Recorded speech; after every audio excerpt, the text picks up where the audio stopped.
And now we've come to the main event, what we hope will be the centerpiece of this annual European edition of our Bloomberg Tech Summit. Our goal was to shine a light on what the UK does best, to spotlight the scientists, the engineers, and the thinkers that this country consistently produces, and show that it's not just a sideshow to what's going on in California. Now hang on, Amy. This is the UK.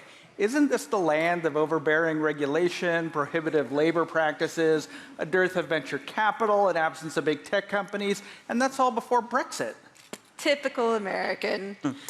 As the editor responsible for Bloomberg tech coverage in the UK and Europe, I find that we're actually constantly writing about exciting and disruptive companies, from the next generation of AI and semiconductors to startups solving problems in healthcare, cybersecurity, and climate tech. The tech sector in our part of the world is alive and well.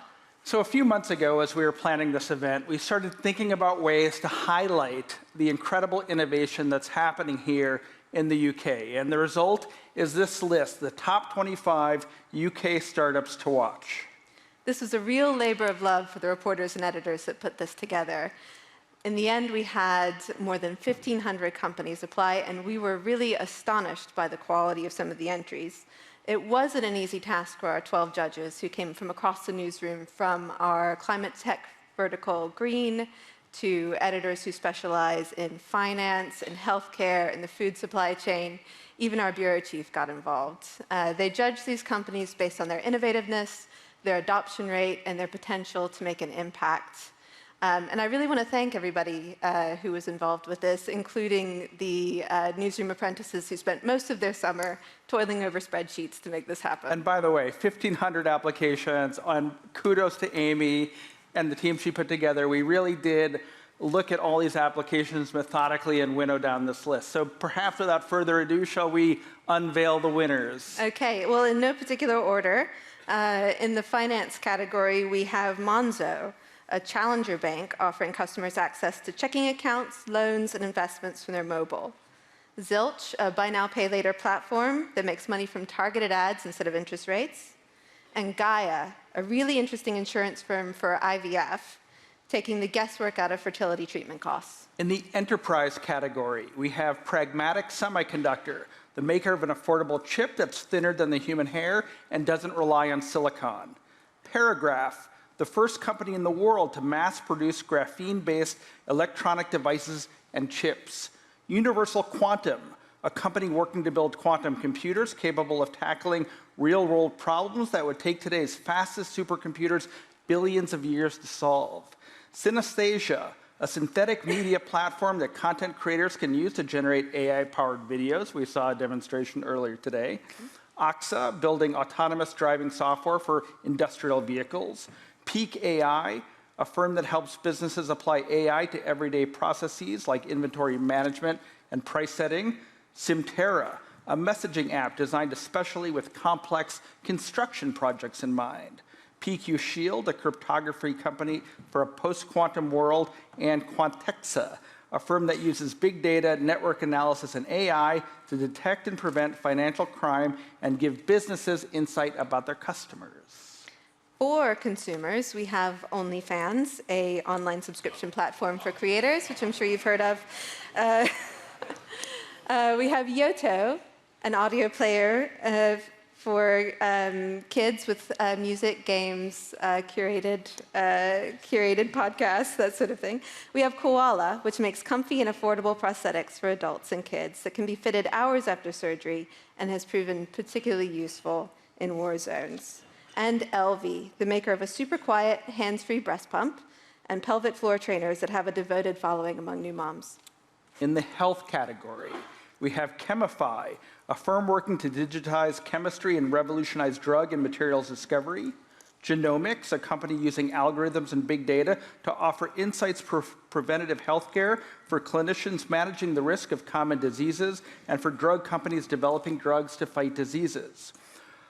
Circa Magnetics, the maker of a small brain scanner that can fit in a helmet, perfect for kids or anyone who has trouble sitting still, that it hopes will ultimately have many uses for all kinds of medical imaging. Proximie, a mixed reality tech company offering surgeons a platform to virtually attend operations, share insights, and train. And Helix, a pioneer of next-gen drug discovery that uses AI to develop new treatments for rare diseases. And for companies working to save the planet, we've got Big Sis. They produce sterile male insects that control the number of pests around fields, saving your strawberries without chemicals. Decycle, a startup that recycles precious metals from old electronics with an eco-friendly solvent. We have Nature Metrics, which uses DNA traces in the soil and water to measure biodiversity and helps clients track and protect natural resources.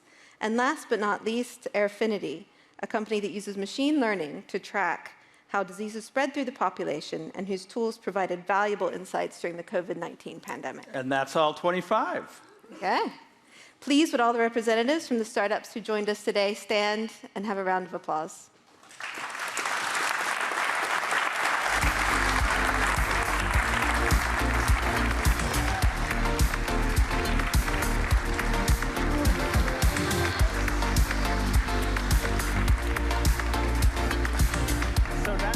Now we want to go a little bit further, and we invited 3 representatives from the companies on the list to talk about starting a company here in the UK. We have Tanya Bowler, founder and president of LV, Sarah Crawley, co-founder of Simterra, and Professor Sir Peter Donnelly, co-founder and CEO of Genomics. Welcome.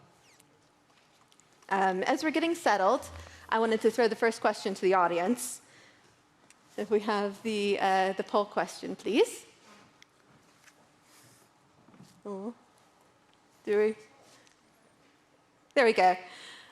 So congratulations, you're ready to IPO. Where do you list? I would love to hear your answer. We're getting right to the heart of it. And as we're waiting for the results to come in, how are each of you thinking about this as you know, you're growing your businesses? We've got a very different representation from companies that are very international to companies that are more local. How are you each thinking through this question, or how would you think through it? Were you in that position? Well, Pete and I were actually just saying backstage that there's a lot of Bloomberg and finance experts in the room that we're probably some of the least qualified people in terms of being able to talk about it from a first-hand experience. But I do talk to a lot of banks and advisors. So for LV, 85% of our revenue is in the US, and I think even more importantly, though, we have a strong brand presence in the US. So we're number 1 share of voice in the premium segments. So I think for us, it is a real possibility that we could float in the US. And the reason I say that is, from what I understand, I think a lot of British startups have this dream that they should float there, but actually perhaps their business doesn't translate so well there in terms of brand penetration and so on. But when we look at it from an LV point of view, I suppose what I'm generally hearing is that the US would be a better place for us when the time is right. And I think that's partly because we're part of a new generation. We're not your traditional medtech company, and we're not consumer. So often when we talk to analysts and banks, they don't know where to put us. We're part of a new generation of personal or consumer health. And I think the US just has more experience with companies like LV. So even, for example, Goldman Sachs in New York has a femtech, so women's health tech analyst. So that's somebody covering exactly what we do at LV. So there's a sense that there'd be more liquidity there. And I suppose, I don't know, it'd be interesting to hear what the other panelists hear, but I suppose the concerns are in the UK for tech companies that are quite high growth, but also quite risk-taking that perhaps so I'm trying to be very diplomatic here. I just feel bad. I feel like everyone is just constantly so negative about LSE, and it's not entirely LSE's fault, right? As in there's other issues in the UK. Anyway, it'll be interesting to see what the poll says. I think it was pretty decisive. New York had the edge. Yeah. And Sarah, how about you? I mean, is it that the customers are there, or is there a regulatory problem? Is there an ecosystem problem or an investor problem that makes the UK and the European landscape for going public, for getting investment a little less fertile? Or I think, being honest, in comparison to Tanya and Peter's business, we're early stage. So this would be an amazing problem for us to have, to be quite frank. Like, I would love to have this problem. I think ultimately it comes down to what's best for business and being able to compete on a global stage. And when the time comes, it's, the business will think about what is best for the business. So I think, and the landscape will dictate that at the time. And Peter, you've got a very different business model, being in health tech. Does that change the way you would think through the problem? No, I think the broad issues are the same in our case as well. much of our activity and most of our revenue is US-based. There's clearly a greater depth of analytical sophistication there and more capital, which I think would push one towards the US. I think in the UK, when we're further along with substantial revenues and so on, the kinds of things that would naturally appeal to investors here, if you're in a position to be differentiated, as Oxford Nanopore were, then I think it's an interesting possibility. Peter and Tanya, you're both innovating in the field of healthcare. The regulatory environment's a lot different here. You also have universal healthcare. Does that make it easier to innovate in healthcare, or more challenging? To innovate or to actually scale? To build a company and to scale. Yeah. We were saying a similar thing, weren't we? That in the UK we have the NHS here, which in theory assumes that we have this huge customer base, but it's very difficult to get traction within that. So for us, for example, our first product, the pelvic floor health product, we got on an NHS-approved procurement list, which means it can be prescribed.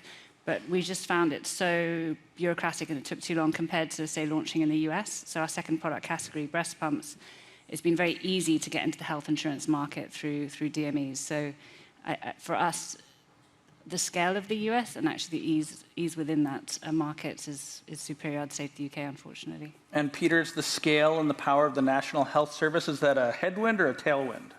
It's both in some ways, interestingly, and the UK more broadly. So on the positive side, we undertook the first clinical trial in the world of using genetics to understand people's risk for all the common diseases and do prevention better. So the first trial in the world happened in the UK. We partnered with the NHS to do that, and it was very successful, which is great. In the broadly genetics and genomics space, the UK is very strong. It has a national genomic strategy about how to use it in healthcare. The largest program in the world, and one of the largest research studies in the world, called Our Future Health, which people may be aware of, should be aware of if you're not, is happening in the UK. So it's going to recruit 5 million people to form a research platform, but also to give those individuals back information about their personal risk of heart disease and diabetes and other conditions because of their genetics. So that's a landmark global program. It's happening in the UK. We're very delighted to be a key part of that. It'll be our risk scores that are going back to those 5 million people.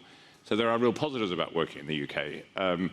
I don't think many UK companies would think that their major revenue streams will be from the NHS. There are positive things, but it's notoriously difficult to work with. But as an environment and an ecosystem, the UK has real advantages, I think. Well, as the UK, so we wrote obviously a lot about ARM and the sort of tragic loss of ARM to the LSE, and that felt very existential at the time, I think, and Number 10 spent quite a lot of time lobbying to get them to stay. But is there anything that Number 10 or the government can do? Is there anything they should be doing? Or is it just sort of an ecosystem problem that's too big for one government to fix?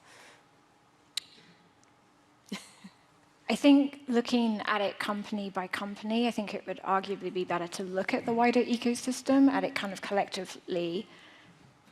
Growth does involve risk-taking. There does need to be a balance with kind of corporate governance. But I think a key thing is around the government creating stability to create confidence kind of long-term, and I think that's critical. I think the UK is still a great place to start a company, right? A tech company. And even when I started LV, I quit my job and started because I got an Innovate UK, so that's a government grant for £100,000. So I think we have really good government innovation funding. Raising angel money, I think, in this country is incredibly easy. Sorry, I shouldn't say incredibly easy. There's a lot of tax incentives, right, so SEIS, EIS, which really help de-risk the proposition for angels. And we have increasingly a large number of institutional investors as well. Is there more that the government can do? Yes, of course, because I think as we've seen in the last couple of years, the startup ecosystem, we've lost somewhat a bit to France and Germany. And part of that is because of certain decisions, including, I would say, well, one of the key issues is talent, right? And not only is it that Europeans are less likely to come and work in the UK, but also it'd be interesting to hear from Peter, but I think even from the universities, right? Universities is such a key part of that tech ecosystem in terms of research and so on. So on the talent side, and also even removing some of the benefits around entrepreneur tax relief and so on. And Peter, do you agree with that? The prevalence, the availability of angel funding, and you're in a capital-intensive business. Where in the life cycle have you, or do you fear that you're going to encounter maybe some capital challenges because the environment here is quite different than it is, say, in the U.S.? So I mean, I agree with the general points. The IPO is the end of a very long journey. I mean, less long in some cases, but a long journey for a company. And there are many things that need to be in place even to get to that stage. And the UK has many positives, the kind of tax incentives for angel investors, the tax incentives for founders, the networked venture capital and supportive venture capital world, very strong universities with an increasing entrepreneurial spirit or acceptance that spin-outs are important. Some universities, Oxford in my case is a really good example, they have their own very large venture fund, in fact, for Oxford Sciences Enterprises. That's not only the capital, but it's a bunch of people who can give advice to the academics on the key stages in starting a company and the early stages in building a company, which is completely new for most of us in the academic world. So all those things in the UK are really positive. The UK actually has an industrial strategy for the life sciences, which is also positive. In terms of capital, we're raising money at the moment, just about to close a round, thankfully. It's clearly tough. I think it's tough everywhere in the world. I don't think it's necessarily any tougher now in the UK than it is in the US now. And the investors we speak to are UK-based and US-based as well. We have 2 VC investors currently, both very supportive. They're major US VCs. So, I think it's becoming much more international as a place in terms of access to capital, as well as the availability of capital. Have any of you found Brexit to be a kind of unnecessary and frustrating impediment, or is it irrelevant? For raising capital, or well, for running a startup. Yeah, absolutely. I mean, so we have our main market is the US, but we have also launched in several European markets. So it's just obviously more bureaucratic in getting yourself around the additional regulation. As I sort of implied, I think also on the talent side, there's less even about right to work. And also I'm on the board of Tech Nation, so we do help in terms of entrepreneur visas and so on. But it's more a sentiment that I think this is my own experience, but talking to a lot of European startups and so on, they'd rather stay in mainland Europe now than come to the UK. So that's sort of fueling this talent issue. Now, Peter, I wanted to come back to something that you were talking about, which is the university ecosystem. I noticed that a lot of our startups on our list are spin-outs, or the idea came from a lab. We have several professors on the list. And you mentioned sort of the support that big universities like Oxford are offering. Is this a new trend? Has there been more emphasis in recent years? Are labs being encouraged or even pushed to come up with spin-outs and interesting ideas like this? Yeah, I think all those things are true. I think it's a very different world now from even 10 years ago, and incredibly different from 20 years ago. Both in the sense that within the academic world, being interested in something entrepreneurial or interested in starting a company isn't seen as a sort of poor second choice, or you're making money, so that's not really what we do. It's much more natural. It happens a lot more, which also helps. That's one part. I think the readiness and the willingness and the awareness of academics about potential opportunities is much more now than it was. As we were saying, many universities have the right infrastructure in place to help academics think that process through.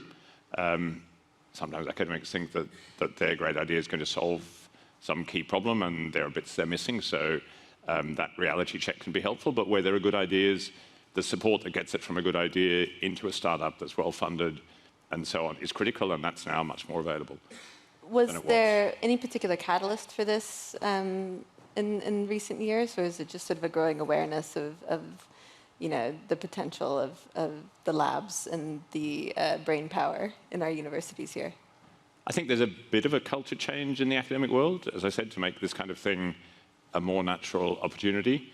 There's an awareness that this is happening in other parts of the world, and then in the UK, some universities have been better at doing this than others, and the others realize that, the universities realize that there's potential value there if they help support spin-outs in terms of their lab work and so on. So I think there's a lot of factors, all of which reinforce each other. Yeah, and actually, just to add to Peter's point, what I've seen, so one of our investors is Octopus, and they're actively going out actually to University of Bristol and Manchester to start those sort of collaborations, because obviously there's more and more capital in the UK.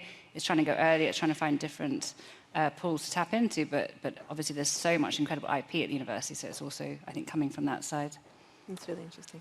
When we started to put together this list earlier in the year, we were right in the midst of this grinding pullback in fundraising and valuations. And Amy and I looked at each other and we were like, is anybody going to be left by the time we announce this list? So we did lose a few. Yeah, maybe Sarah, starting with you, and expect full transparency. We're amongst friends here. Was there any point in 2023 where you or any of you were kind of worried about the environment and what the future looked like? Yeah, I think you'd be lying to say no. In 2020, when we were in Google Startups, I had no idea that the world would be as it is kind of today. And when I set out on this, I did an ultramarathon in the Arctic, and only 7 of us finished. Hang on.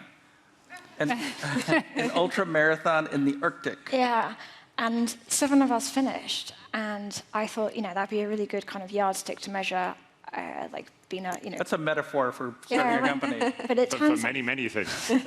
But, startup life makes that look like, that run was a park run. Like, it is tough, and it has been a tough year. So I think, it's not been smooth sailing. And there have been moments where, the highs are very high, but the lows are very low. Mm. And with LV, you're a little bit further along the journey. How did you find sort of the last year? Yeah, last year was pretty shocking. I think for any high-growth, loss-making, consumer-facing business, suddenly overnight, the investor sentiment going from grow at all at any cost to profitability was very difficult. We were already, because we were at a certain scale, we were beginning, we were well on the way on the path to profitability.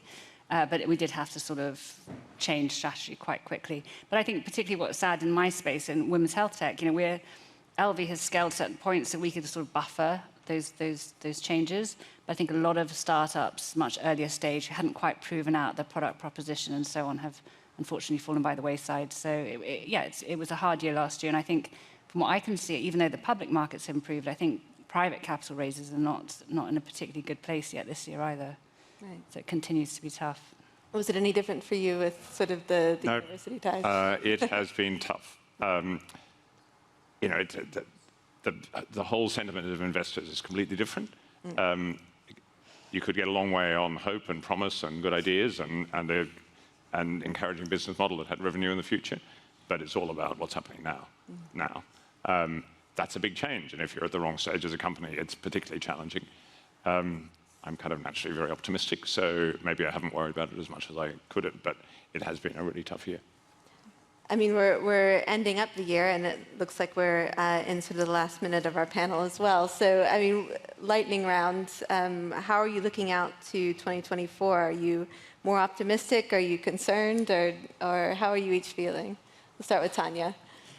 Well, I'm an entrepreneur, so obviously I'm optimistic. But even though it was tough, this certain shift around profitability, it was annoyingly, investors were right in the sense of there's such a great feeling of independence, right, once you're profitable as well, right? We're no longer reliant on having to raise external funds. So that feels good. It feels like a very solid base to be growing from. Just have to keep hopeful, that the signs, particularly in our key markets, are there, that consumer confidence is coming back and that we'll get over this difficult period. I'm largely delighted in construction and engineering, profitability is king. So I'm actually, in a bizarre way, quite happy that, you're now talking to investors and they're taking that quite seriously. I think on a positive note, there is a lot of dry powder out there. There just needs to be more confidence to deploy it. And I think in the short term, we're not going to possibly see a change, but I am optimistic for Q3, Q4 next year. I'm also very positive. As I said, we've spent a lot of the year fundraising. We're closing that round. That'll take us to the next stage as a company. We're there on a path to that funding will get us to profitability, and we've got fantastic opportunities. Great. Well, thank you. Thank you so much for coming and joining us today. And I want to thank, again, all of the startups on our list, and congratulations. Thanks very much.